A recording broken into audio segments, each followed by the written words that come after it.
Allahumma salli wa sallim wa barik wa an'im ala Rasulillah Muhammadin sallallahu alaihi wasallam wa ala alihi wa ashabihi wa man tabi'ahum bi ihsanin ila yaumiddin. Amma ba'du. Ikhwati fillah, Bapak Ibu yang semoga Allah muliakan. Setelah ucapan tahmid, hamdalah, syukur kepada Allah Subhanahu wa ta'ala, saya khususnya berterima kasih kepada Bapak DKM, Pak Basar dan yang lainnya yang telah memberi kesempatan kita semua untuk bisa sama-sama bermajelis di masjid yang Allah berkahi dan muliakan ini, insyaallah. Maka mudah-mudahan setiap upaya kita seluruhnya semoga menjadi pahala di sisi Allah Subhanahu wa ta'ala. Sedikit banyak yang kita upayakan, maka mudah-mudahan Allah lipat gandakan pahalanya, yang kelak semoga ini semua menjadi penghantar kita menuju surganya yang penuh kenikmatan, insyaallah. Amin ya rabbal alamin. Ikhwati fillah, Bapak Ibu yang semoga Allah muliakan. Ada yang pernah disampaikan oleh para ulama, para ahli hikmah, bahwasanya ingkanal ghaniyyu, jikalau orang yang kaya, yastati'u an yashtariya kulla syai', dia mampu membeli segala sesuatu. Dia mampu membeli ini, bisa membeli itu, bisa pergi ke sana, bisa pergi ke sini. Likasrati malihi, karena banyak hartanya, karena banyak uang. Orang kaya itu begitu ya, Pak ya. Apapun bisa dibeli. Jadi sederhana, Pak. Sederhana apanya? Sederhana mikirnya, iya kan? Mikirnya sederhana. Mau makan apa? Ya makan, gitu. Mau beli apa? Ya beli. Sederhana. Kalau kita mah rumit. Datang ke sini, aduh kayak seberapa sih? Cukup mau begitu, Pak. Maka jikalau orang kaya itu dia mampu membeli sesuatu, segala sesuatu dengan apa? Hartanya. Wa kadzalikal muti', demikian pula orang yang ahli ibadah. Dia ahli taat kepada Allah Subhanahu wa taala, yastati', dia mampu, Pak, an yatana'ama kulla syai'in fil jannah, dia mampu akan mendapatkan, dia mampu akan nikmati seluruh nikmat-nikmat yang ada di surga, likasrati sawabihi, karena banyak pahalanya. Kan begitu. Jadi konsepnya sama, Bapak Ibu, sebetulnya. Kita di dunia atau untuk dunia, untuk akhirat sama. Kita mengumpulkan kemampuan untuk bisa bahagia, kan gitu ya. Untuk bab dunia, Pak, kita berjuang untuk bisa bahagia. Nah, biasanya kalau dalam bab dunia itu bahagianya kalau loba duit, gitunya. Kalau loba ima, walaupun tidak otomatis ya, yang kaya bahagia. Ya, bisa jadi miskin itu tidak bahagia tapi kaya. Subhanallah. Jadi biasanya begitu. Kebutuhan kita kan, Pak, salah satu ya yang menyebabkan orang itu tidak bahagia karena kebutuhannya tidak dipenuhi. Jazakallahu khairan. Alhamdulillah. Alhamdulillah. Baik. Jadi sekali lagi ya, orang itu kenapa susah, sedih? Karena biasanya dalam bab dunia, karena apa yang dia inginkan, dia butuhkan tidak terpenuhi. Begitu, Pak ya? Hayang imah teu boga kan gitu. Akhirnya ngontraknya duit beak kan gitu ya. Akhirnya harus minjem sana, akhirnya kebahagiaan menjadi ikhwati fillah azanallahu yakum, itu dalam bab apa tadi? Dunia. Walaupun sekali lagi harta bukan jalan untuk kebahagiaan, satu-satunya kebahagiaan bukan itu ya. Maka ikhwati fillah azanallahu yakum, kalau bab dunia kita berjuang untuk mengumpulkan harta agar kita bisa senang, bahagia dan lain sebagainya, maka kalau dalam bab akhirat tidak ada lain jalan kecuali mengumpulkan apa, Pak? Dalam bab dunia Pak, kita berjuang untuk sebagaimana yang pernah saya sampaikan ya, untuk memperoleh pasif income. Ya kan ya, dulu pernah sampaikan. Pasif income. Apa pasif income itu? Pasif income itu income. Pasif income itu pasif income ya. Apa pasif itu Pak? Tidak bergerak ya, tetap ya kan ya, tetap income penghasilan. Jadi penghasilan yang tetap, mun sabulan 1 juta terusnya 1 juta gitu Pak. Bukan maksudnya dia tidak bekerja tapi duit terus ya. Uang dia tidak lagi bekerja Pak, tapi duit terus ngalir. Dia tidur tapi duit terus. Aya gitu Pak. Di dia, sehingga nama air di dia. Aya insya Allah. Dia tidak bekerja tapi duit terus apa? Ngalir, masya Allah. Pensiunan, nih bapak-bapak yang pensiunan ya. Walaupun sudah tidak bekerja tapi duit. Nah kadang kita Pak berjuang berusaha untuk memperoleh pasif income. Maka dalam bab akhirat pun ada yang seperti itu Pak, namanya pasif pahala, betul. Apa pasif pahala teh? Dia diam, tapi pahala terus mengalir. Masya Allah. Maka ikhwati fillah azanallahu wa yakum. Saya ulangi ya. Kalau dalam bab dunia kita berjuang ya, dalam bab bekerja untuk mencari uang, mencari nafkah, kita ikhtiar mencari pekerjaan yang bisa menghasilkan gaji yang besar, ya kan? Kalau mau usaha apa yang kerjanya ringan tapi duitnya aya gitu Pak. Saha anggota dewan. Gawe nama saeutik tapi duitna aduh ya Allah, ratusan juta. Ba iraha batur siga urang. Gitu ya. Urang siga batur mah ya. Ikhwati fillah azanillahu wa yakum. Maka kita berjuang dalam bab dunia, kita bekerja dengan sedikit usaha tapi ingin penghasilan yang besar, gitu Pak. Atau yang kedua, ketika kita sudah tidak lagi bekerja, kita dapat terus uang. Itu intinya mah yang kita kejar dalam bab dunia teh. Maka sebenarnya dalam bab akhirat pun seperti itu gitu Pak. Kita teh berusaha berjuang mencari atau melakukan sebuah amalan yang ringan tapi pahalanya besar. Amalan apa? Ringan tapi pahalanya besar. Syekh Syekh Ar-Ramdhani Pak, beliau mengarang sebuah buku kecil, kutaib, judulnya namanya Al-Ajrul Kabir Alal Amalil Yasir. Pahala besar tapi amalannya kecil. Pahalanya besar, amalannya apa? Kecil, ringan tapi pahalanya besar. Seperti tadi Pak, kerjanya sedikit tapi gajinya gede. Kita berburu tidak Pak yang seperti itu? Berburu. Nah, maka insya Allah mudah-mudahan nih Pak ya, ke depan nih kita untuk selanjutnya kita akan membahas buku itu Pak. Pahalanya besar tapi amalannya ringan, kecil.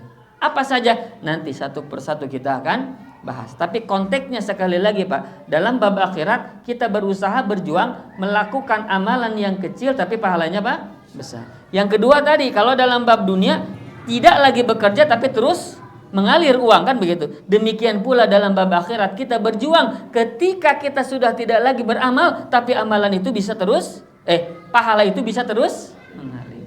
Ada tidak Pak amalan yang terus mengalir? Baik, Bapak Ibu yang semoga Allah muliakan. Kalau kita ngaji nih sekarang nih, thalabul ilmi. Kita menuntut ilmu seperti ini, Pak. Beletuk ternyata kita meninggal. Maut. Punya pahala masih ngaji gitu? Punya pahala tidak ngaji begini, Pak? Punya ngaji pahala tidak? Di mana pan geus maut, Pak? Ya, kan kita sudah meninggal. Pahala ngaji di mana dah? Kita sudah tidak lagi ngaji, ya kan? Kita sholat, sekarang punya pahala sholat isya. Begitu kita meninggal, besok sholat isya tidak? Ada pahala besok sholat isya? Tidak ada. Artinya kata Nabi, idza mata ibnu adam inqata'a anhu amalu. Apabila anak Adam manusia mati meninggal, terputus seluruh amal. Terputus seluruh amal. Artinya terputus pahalanya. Selesai sudah khalas. Illa min salasin, kecuali berapa? Berarti ada Kecuali 3 Pak, ada amalan 3 hal ini. 3 hal amalannya di mana kita mati terus pahala mengalir. Kita tidur pahala terus ngalir. Kita sudah tidak bernyawa, kita di liang lahat tapi terus mengalir. Punya pahala, Masya Allah. Seperti orang Pak, kalau dia sudah punya pengusaha, dia seorang pengusaha, dia punya usaha, walaupun dia meninggal, usahanya terus jalan. Betul tidak? Untuk siapa? Nah, masalahnya untuk anaknya, bukan untuk dirinya, ya kan? Diri sudah mati, tidak bisa dikirim ke kuburan. Tanu dikirim ke kuburan naon? Lain kembang, naon? Pahala, itulah yang dikirim terus. Jadi kita Pak ada 2 rekening, satu rekening dunia, rekening dunia nih di BSI, disebut data merek misalnya di bank gitu ya, bank syariah. Yang satu lagi rekening di akhirat. Nah itu Pak, yang harus banyak yang mana? 2 nana. 2 nananya insya Allah mudah-mudahan ya. Tapi minimal yang harus kita perbanyak mana Pak? Akhirat. Wabdaghi fima ataqallahu darul akhirah. Carilah, fokuslah engkau kepada sesuatu yang Allah berikan engkau nanti di akhirat. Apa maksudnya fokus ke sesuatu yang Allah berikan nanti di akhirat? Fokus ke mana? Surga, jannah. Fokus engkau kepada surga. Jangan fokus ke mana? Dunia kau akan tinggalkan. Sebagaimana pernah sampaikan kan? Innamad dunya imma antatrukaha au tatrukaka. Dunia itu kau yang meninggalkannya atau dia yang meninggalkanmu. Itu dunia Pak. Kau yang meninggalkan dunia. Apa maksudnya? Kau meninggalkan dunia maksudnya? Ya eta paeh Pak. Maut, mati. Betul ya? Kau yang meninggalkannya, mati kau. Au tatrukaka atau dia yang meninggalkanmu. Apa yang maksudnya kita ditinggalkan dunia? Dunia meninggalkan kita, apa maksudnya Pak? Yang tadinya kaya menjadi miskin. Ada yang seperti itu Pak? Itulah dunia. Qasirah, sangat sedikit. Hanya sedikit sekali gitu. Hanya sebentar, hanya sesaat. Cik berapa lagi dunia kita akan tinggali saat ini. Betul ya Pak ya? Subhanallah. Satu persatu akan meninggalkan kita. Terakhir minggu kemarin Pak, pekan kemarin, kawan dekat kemana-mana. Dulu ya, tapi 2 tahun 3 tahun ini kita masing-masing melakukan. Dulu hampir tiap hari Pak, kemana bareng-bareng, subhanallah. Kemarin hari Kamis kemarin lupa lagi. Wafat, meninggal dunia, subhanallah. Tidak tahu, padahal usianya lebih muda dari saya gitu. Itulah namanya Pak, sebagaimana pernah saya atau kita bahas dulu ya. Maka ikhwati billah azani Allah wa yakum. Sekali lagi, kata Allah Ta'ala, fokuslah engkau kepada sesuatu yang diberikan oleh Allah nanti di akhirat. Yaitu apa tadi Pak? Surga. Fokusnya ke surga. Karena dunia akan ditinggalkan. Tapi kata Allah, wala tansa nasibaka minad dunya. Tapi ingat, kau jangan lupakan dunia. Jangan lupakan apa? Dunia. Jadi ke dunia mah kuduna hanya jangan melupakan. Fokus ke mana? Akhirat. Sekarang mah yang banyak dilakukan manusia, fokusnya dunia. Akhirat poho itu Pak. Paham maksudnya? Kudu nama fokus akhirat, dunia ulah poho gitu. Fokus akhirat, dunia jangan lupa. Maksudnya apa? Sok lakukan dunia, sok digawe, sok jadi karyawan, sok jadi pengusaha, sok kumpulkan duit, sok silakan. Jangan lupakan begitu. Boleh tidak kita kaya Pak? Boleh. Bahkan itu bisa jadi dianjurkan ya kan, bisa kita infak, bisa kita sedekah, bisa ini dan lain itu karena kita punya harta, jangan tinggalkan begitu. Tapi ingat gitu, fokusnya kemana tadi? Akhirat. Maka ikhwati fillah azani Allah wa yakum, ada 3 amalan yang kelak akan menambah rekening akhirat kita, rekening pahala kita. 1 kata Nabi sallallahu alaihi wasallam, yang tidak akan pernah terputus pahala itu walaupun kita sudah mati. Shadaqatin jariyah. Ya, yang pertama sedekah jariyah. Apa sedekah jariyah itu?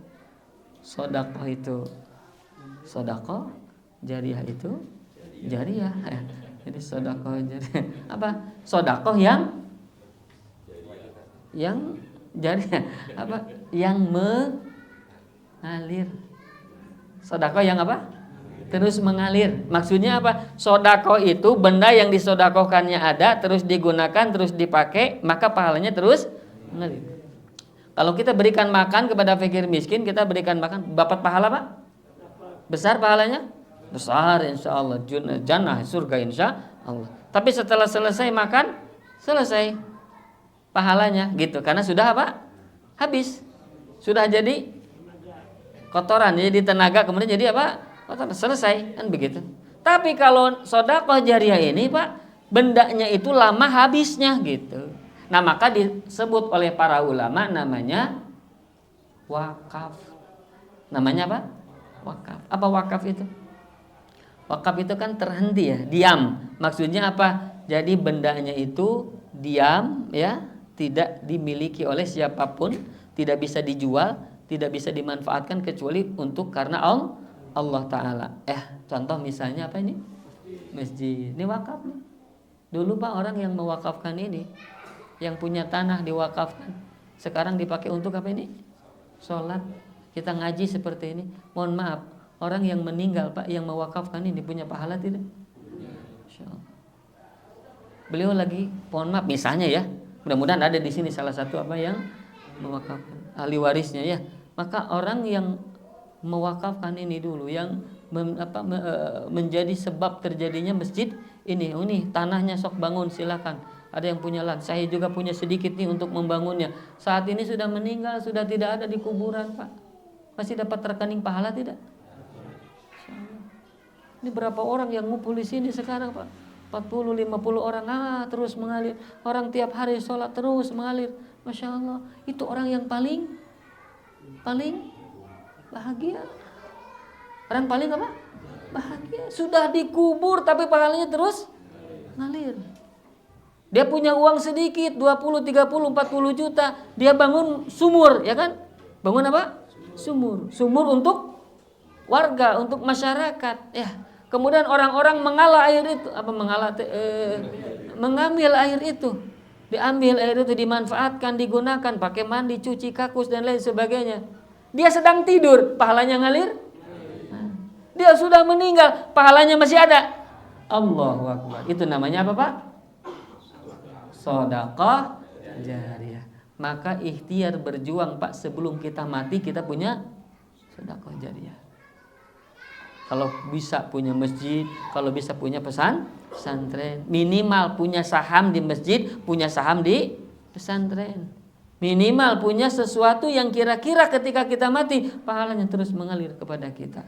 Tabungkan uang sedikit, kemudian kita belanjakan untuk sedekah jariyah.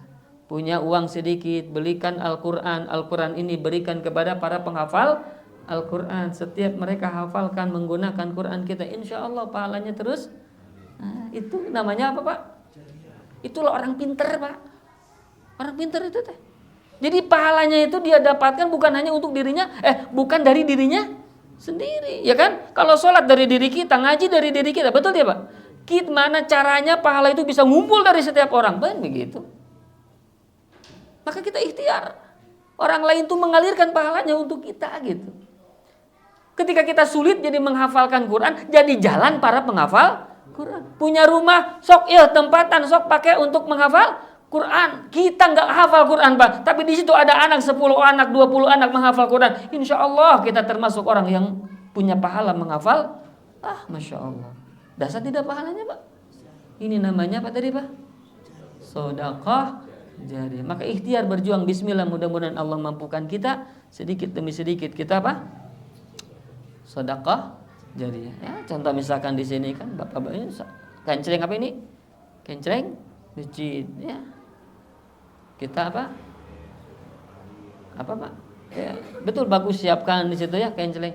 Nah, bapak-bapak atau kita orang lain tidak ada siapapun gitu, datang kita sendirian, kita lihat ada kencleng, itu bawa ke rumah. Kata bangsat gitu kan. Maksudnya apa? Ambil uang, kemudian apa? Masukkan. Mudah-mudahan itu jadi jariyah. Insya Allah begitu ya. Sedikit demi sedikit minta. Atau misalnya kita kumpulkan khusus Pak, punya punya celengan gitu ya. Kencleng jariyah. Tiap hari jangan banyak-banyak Pak, $1.000 dolar. Terus terus kita masukkan, insya Allah 2 hari, 3 hari, 10 hari sudah bisa mengumrohkan orang, kan begitu ya. Ada $1.000 sapoe mah. Ikhwati billah azanallahu wa iyyakum. Satu apa tadi, Pak? Sedekah jariah. Yang kedua, au ilmin yuntafa'u bih. Ilmu yang dimanfaat, ilmu yang bermanfaat, ilmu yang dimanfaat. Maksudnya apa? Ayu anlimuhu wa ya'malu. Ilmu yang yang ia ajarkan dan ia amalkan. Ada orang yang enggak tahu bacaan Al-Qur'an, Pak. Kita ajarkan dia membaca Al-Qur'an, abata saja dan lain sebagainya sampai dia lancar baca Quran, Pak.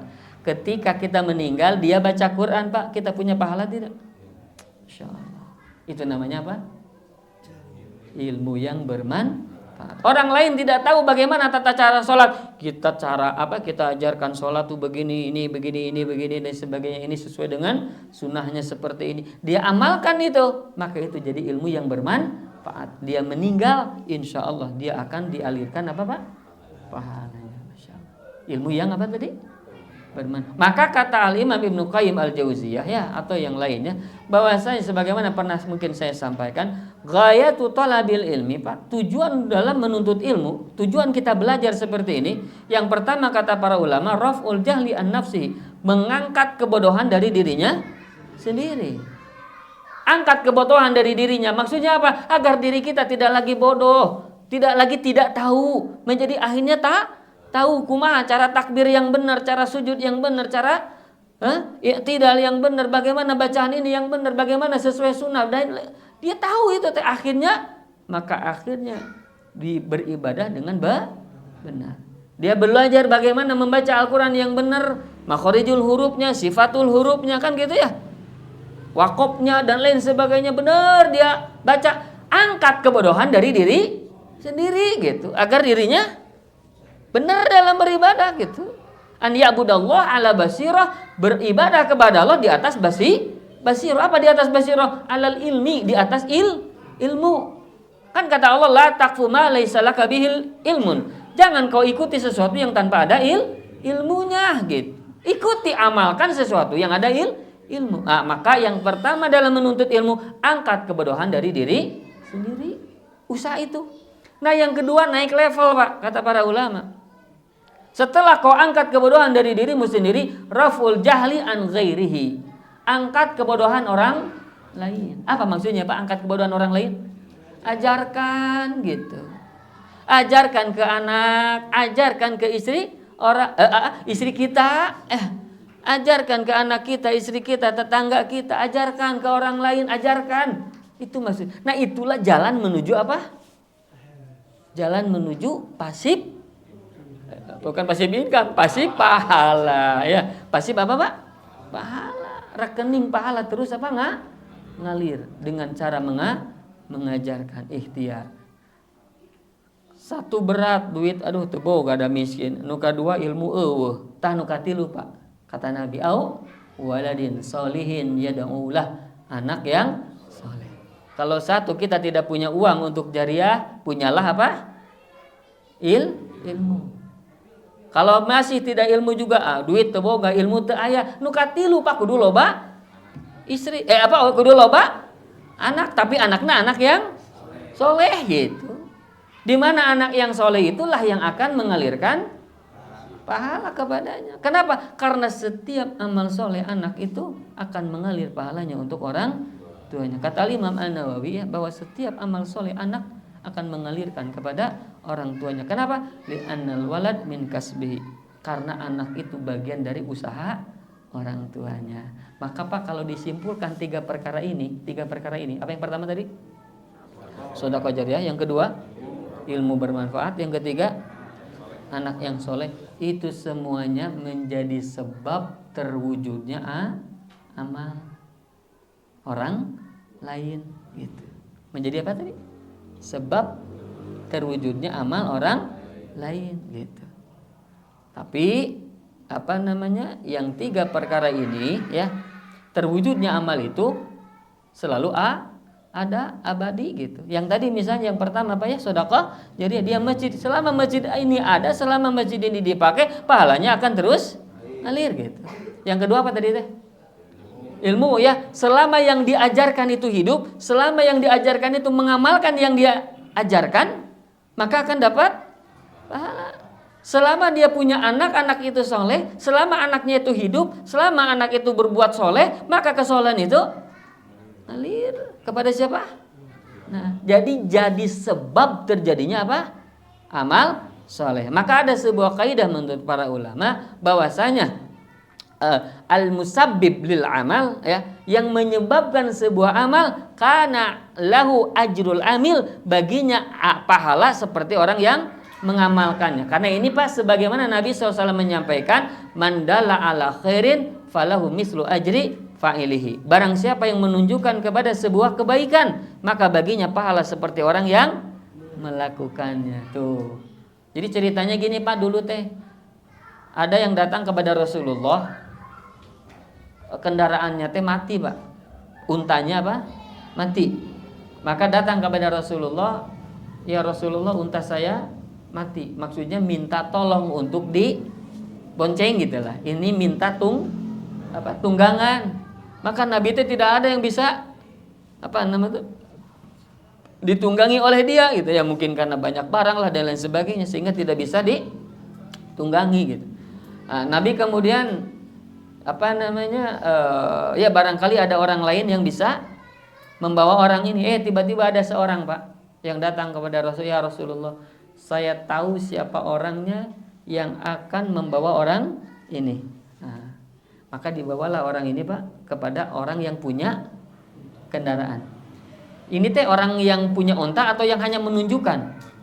Hanya menunjukkan ya kan? Nu punya onta nama batur gitu, dah dia mah itu anu bisa nunggangin. Ditunjukkan oleh orang ini kepada yang punya unta untuk ditunggangi. Maka apa kata Rasul? Mandalla ala khairin falahu mislu ajri fa'ilihi. Barang siapa yang menunjukkan kepada sebuah kebaikan, baginya pahala seperti orang yang melakukannya. Dia tidak punya unta Pak, dia tidak punya kendaraan, tapi dia tunjukkan kepada orang yang punya unta sehingga terjadilah amalan. Nah, karena dia yang menunjukkan, karena dia jadi sebab, maka apa yang dilakukan oleh orang-orang itu akan mendapatkan pahala ya, yang menunjukkan itu akan mendapatkan pahala seperti orang yang membawa orang ini. Masya Allah. Betul Pak ya? Maka ini Masya Allah ya, kajian kita nih seperti ini nih, hadir 10, 20, 30 orang, Masya Allah. Maka yang menjadi sebab terjadinya apa ini?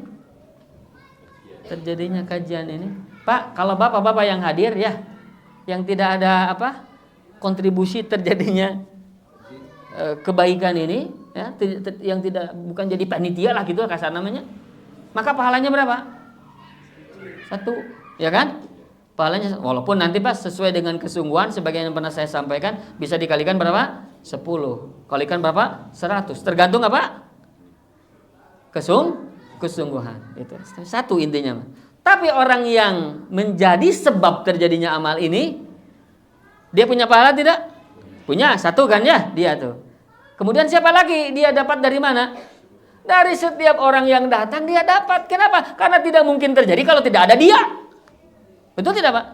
Tidak akan terjadi kajian ini kalau DKM melarang. Betul tidak? Temenang ngaji dia.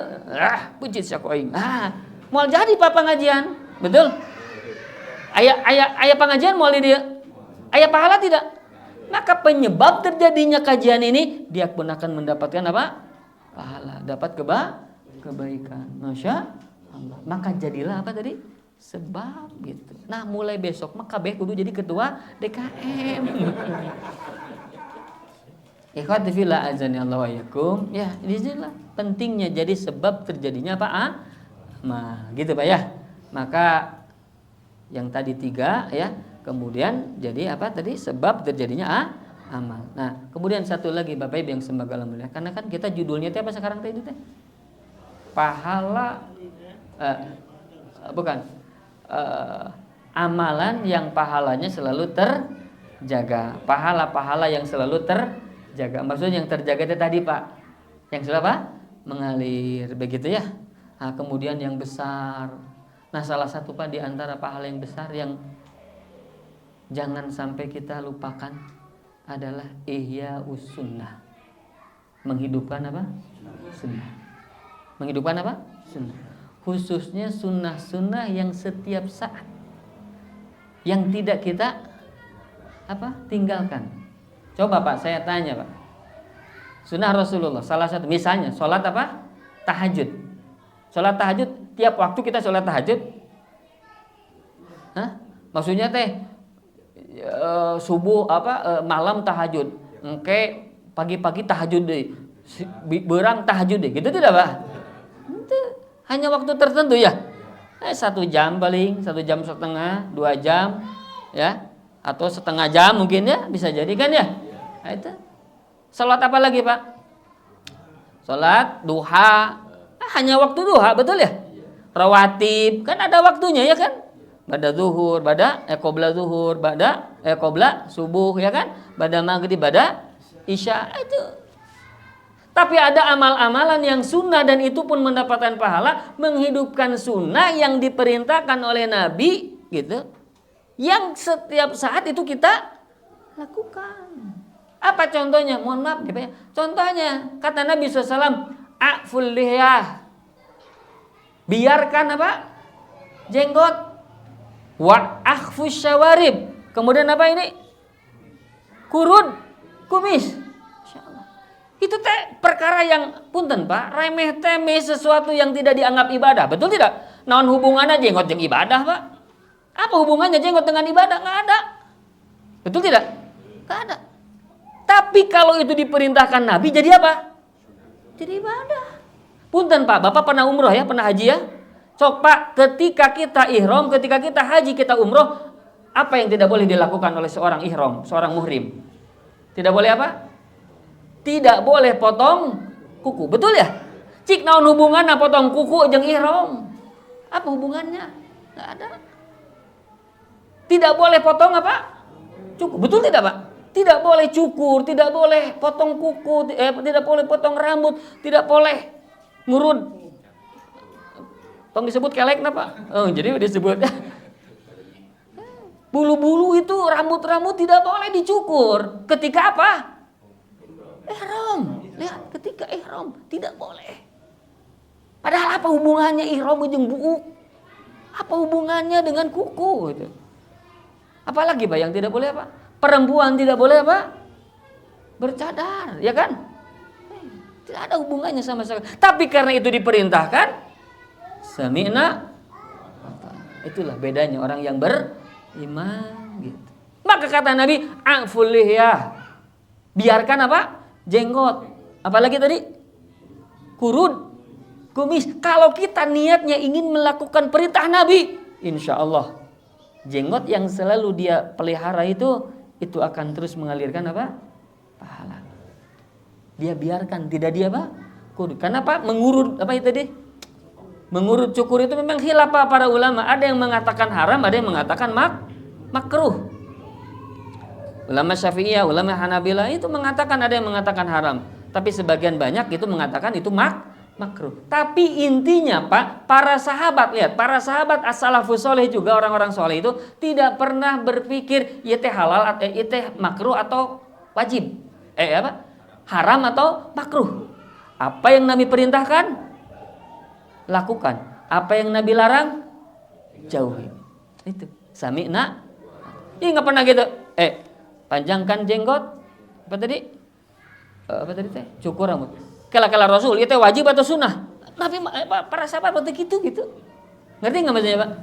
Tidak seperti itu. Walaupun ulama nanti menuduhkan ini hukumnya apa gitu. Nah akan tetapi Pak ulama misalnya, ulama mengatakan mencukur rambut, mencukur jenggot itu hukumnya makruh misalnya. Apakah mereka mencukur? Tidak, gitu maksudnya. Paham ya? Artinya hanya menuduhkan apa? Hukum. Kenapa? Karena ketika dia tidak mencukur, jadi pahala tidak? Di pahala. Masya Allah. Maka ketika kita niatkan karena Allah, biarkan jenggot. Walaupun orang teh ngahina orang, eta jenggot eta karhuntu. Subhanallah. Jenggot dengan selembar 2 lembar gitu. Pernah saya sampaikan saya pernah digituin, Pak, waktu masih muda walaupun sekarang masih muda.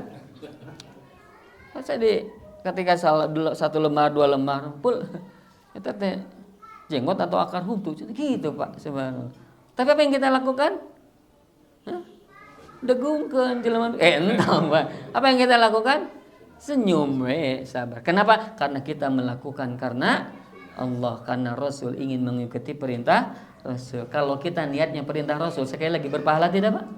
Masya Allah. Begitu maksudnya. Sekali lagi, walaupun orang menghina, walaupun orang mencibir, walaupun orang merendahkan, meremehkan, ajeg tidak apa? Teu naon cenah cek orang cenah teu gedeg keanginan gitu nah. Teu gedag keanginan, teu unggut kalinuan. Masya Allah. Itulah peribahasa Sunda. Masya Allah. Itu dia tidak pernah tegar di atas apa? Sunnah. Itu maksudnya. Salah satunya ya, yang memang harus kita coba jaga. Mohon maaf, punten ya Pak ya. Contoh nih, satu lagi, bab sunnah nih, sunnah. Salah satunya misal tidak melakukan isbal. Apa isbal itu? Tidak melebihi mata kaki. Niatkan karena Rasul, niatkan karena Allah, niatkan ingin taat. Maka setiap kita di atas mata kaki berpahala tuh, mengalir terus pahalanya. Allahu Akbar. Apa maksudnya Pak? Setiap saat, betul tidak Pak? Ketika tidak isbal, dia setiap saat, setiap detik, setiap menit, setiap waktu terus begitu. Maka pahalanya akan terus Allah berikan. Allahu Akbar. Kalau sholat sekali lagi ya kita sholat hanya waktu ini, hanya waktu itu. Tapi orang yang melakukan sunnah-sunnah Rasul SAW, maka itu pahalanya sangat apa? Besar. Nah maka nanti Pak, di antara pahala kecil, amalan kecil pahalanya besar adalah ihya'us sunnah. Menghidupkan apa? Sunnah. Ketika apa? Ketika orang lain banyak mematikan sunnah itu. Orang lain apa? Mematikan sunnah itu. Ya tadi Pak, karena berpendapat makruh, berpendapat tidak haram. Akhirnya apa? Tidak melakukan sunnah-sunnah itu. Tapi dia ajak. Dia tadi apa? Tegar. Dia teguh. Ingin menghidupkan sunnah. Sehingga orang-orang tahu ini adalah apa? Sunnah. Masya Allah. Itu pahalanya sangat apa? Besar. Di sisi siapa? Allah Rabbul Alamin. Maka ikhwati fillah yang semoga Allah muliakan, pernah suatu hari ya, kata apa hadisnya begitu? Kata Nabi sallallahu alaihi wasallam, "Ma asfala minal ka'baini minal izar fa finnar." Setiap yang melebihi mata kaki, kata Nabi, maka itu tempatnya di neraka. Subhanallah.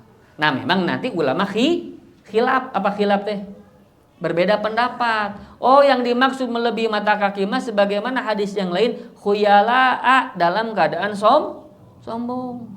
Dalam keadaan sombong baru itu haram. Memang ada ulama yang seperti itu Pak. Jadi ada yang mengatakan hukum tidak isbal ya, hukum apa?